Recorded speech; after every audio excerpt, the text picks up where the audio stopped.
Znaš šta je meni drago? Što vidim tebe, kako se rveš, kako se boriš, kako imaš želju, imaš energiju. Podsjećaš me na mene kad sam bio negde na nekom mom početku, ti nisi na početku, ali kažem u tom nekom istom periodu. Ja samo mogu da odem, a da se ja promenim, ne.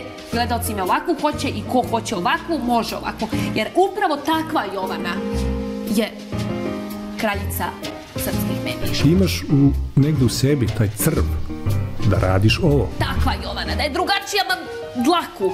Ne, ništa od nje ne bi ostalo. To je ono što smo rekli pomerenost, iščašenost. To se plaća iščašenost. Možeš čudo da napraviš na televiziji. Televizija je čudo. To drugačije se plaća u show biznisu.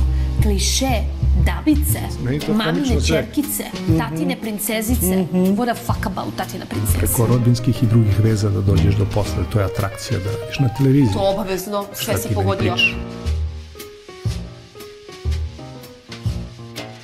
Dirty talking. Daj ovamo televiziju i završen posao.